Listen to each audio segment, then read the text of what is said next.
Hey, it's Tammy here with my Raw Cheap Cheap, a motivational moment from Incubator.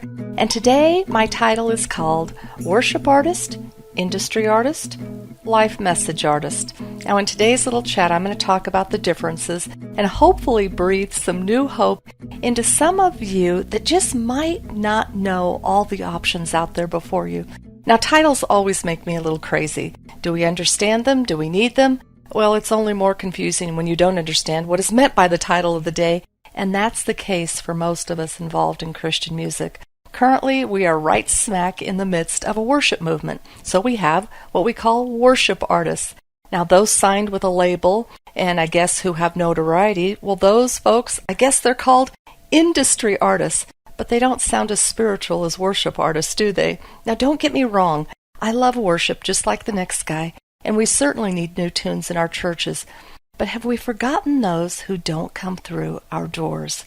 Now worship, well, it's for you and I, and we're worthy of good music, but have we forsaken our testimony that can be delivered in a tune?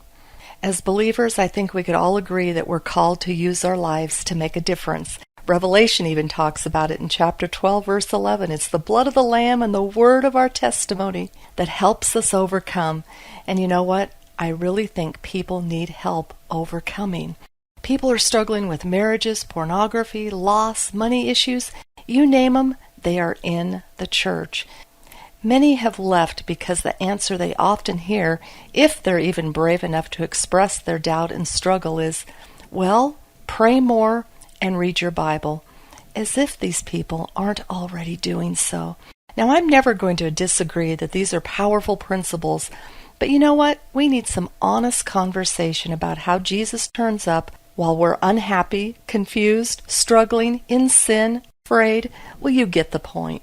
We've all experienced the power when someone tells their story as opposed to repeating someone else's story, because we can hear vulnerability and our souls connect through struggle. How many of you can honestly relate to someone who claims to have it all together? Me neither. Our testimonies cannot be disagreed with, nor can they be diluted, because they're our personal experience with the living God who turns up in our lives. Now that's incredibly powerful, yet I wonder sometimes as artists if we've taken the easy road or the common road we see a lot of artists taking. If you're an artist looking to the industry, you're going to see a lot of artists writing worship tunes.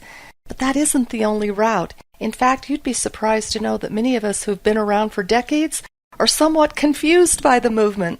The collapse of CCM, or what has been termed contemporary Christian music, as we all knew it, was incredibly powerful to bringing Jesus to people through life stories, struggles, victories. It was kind of a drawing card, but then of course there weren't enough record sales.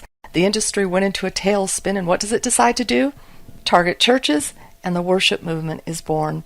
I remember a closed-door meeting back quite a few years ago where label execs were saying, you know what? The problem is the church needs to embrace Christian music.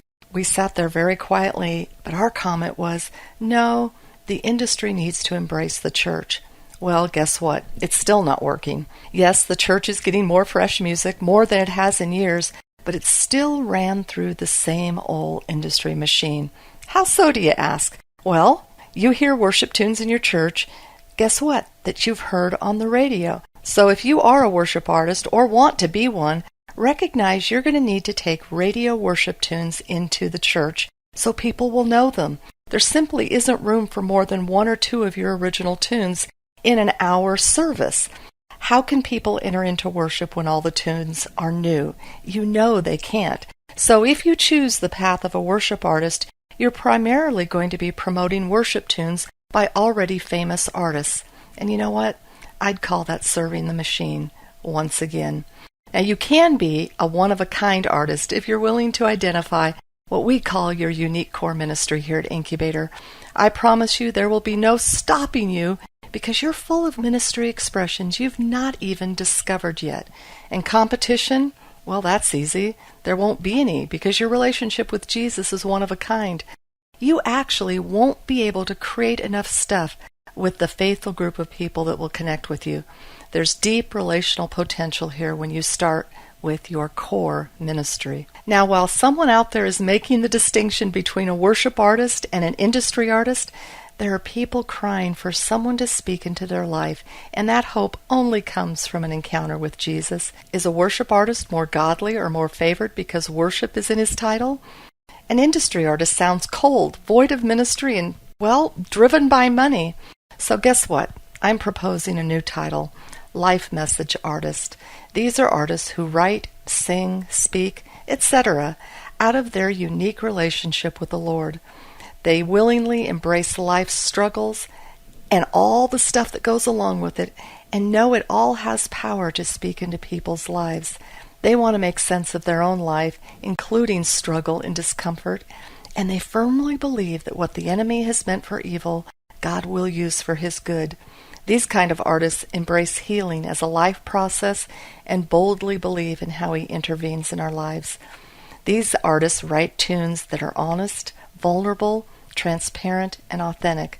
They don't pretend to have all the answers. In fact, this kind of artist is okay with just posing the question at times and letting the listener hear directly from God. Not only are what I call not believers yet craving authenticity, those of us who've been in the church all of our lives are craving honesty.